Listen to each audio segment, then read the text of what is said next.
Labvakar visiem! Mani sauc Sintīna Petroviča, mācos RTU Datorzinātnes un informācijas tehnoloģijas fakultātē doktorantūrā, un šajā vakarā es jums pastāstīšu par savu pētījumu, kuram konkursa ietveros devu nosaukumu Mākslīgais intelekts un emocijas virtuālajos skolotājos.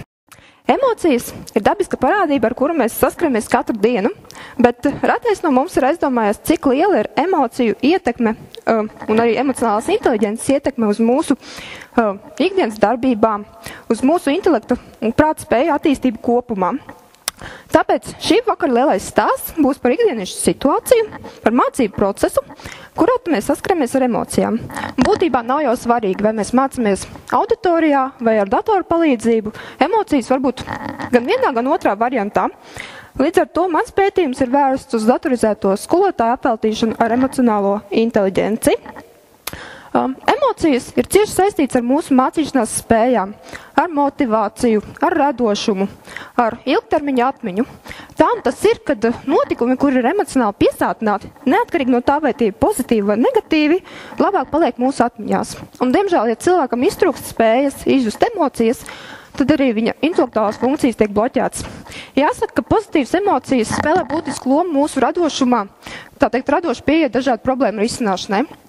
Tās paaugstina mūsu motivāciju darboties, strādāt, aktivizē mūsu domāšanas procesus un arī veicina jaunu zināšanu uzņemšanu. Diemžēl mācību procesā mēs vairāk saskaramies ar negatīvām emocijām. Tās savukārt var bloķēt mūsu domāšanu un būtībā traucē mums koncentrēties, atcerēties, loģiski spriest bieži vien. Līdz ar to tā mācību procesā būtu jāpievērš lielāka uzmanība. Emocijas būtībā reālā pasaulē izpaužās gan mācoties, bet arī ar līdzīgām emocijām mēs varam saskarties arī strādājot un mācoties ar datoru.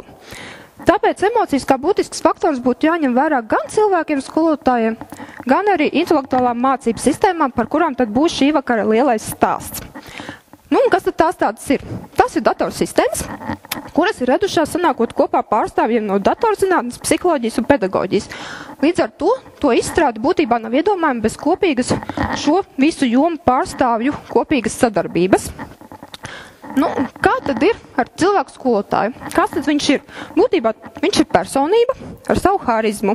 Viņš zina, ko viņš māca. Viņš zina, kā mācīt. Viņš zina savus studentus, izprot viņu emocijas, sniedz palīdzību, kad tas ir nepieciešams, un tā tālāk. Spēj ieraut mācību procesā.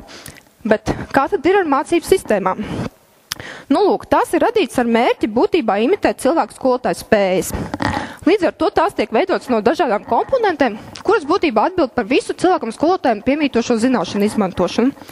Lai arī šo mācību sistēmu spējas šobrīd ir diezgan augstas, kā lielais mīnus tiek minēts emocionālas inteliģences trūkums. Tad līdz ar to mērķis ir panākt, ka šīs sistēmas tiek uzlabotas, papildinot tās ar spējām atpazīt, izprast un atbilstoši reaģēt uz emocijām.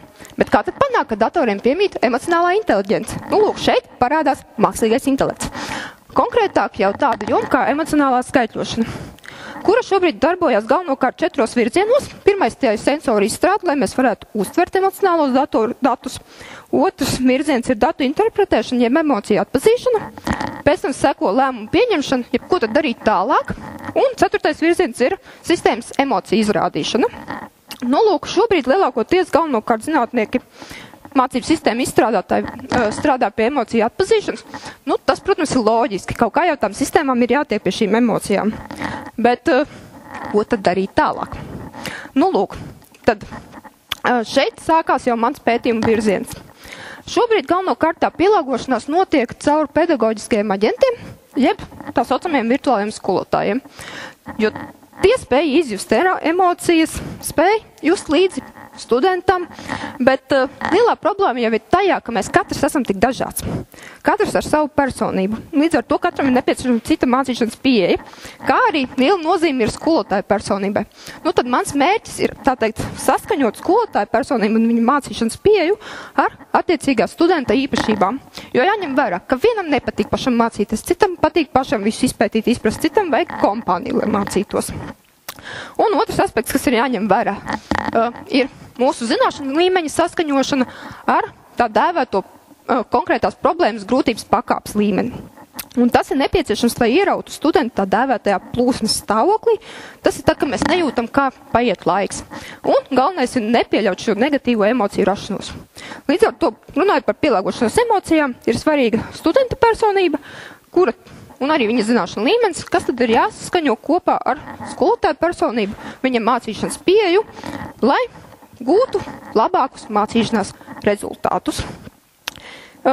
Kā jau es minēju, šobrīd mācību sistēmas spējas ir ļoti augstas, jā, bet ir uz ko tiekties. Ir perspektīvas, un tā kā individuāla mācīšana tiek uzskatīta par ideālu veidu, kā uzņemt zināšanas, ko ir grūti nodrošināt reāli auditorijās, tad mācību sistēma izmantošana būtībā ir laba alternatīva. Nu, un īsumā ceļā uz sasniegumiem lielu nozīmi spēlē emocijas un tas, kā mēs tiekam ar tām galā.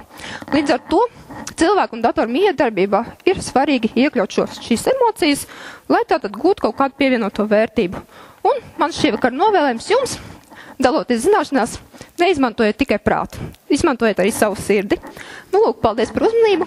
Ja jums šī prezentācija izraisīja ne tikai emocijas, bet arī jautājums, tad droši uzdodiet, es centīšos arī atbildēt. Paldies!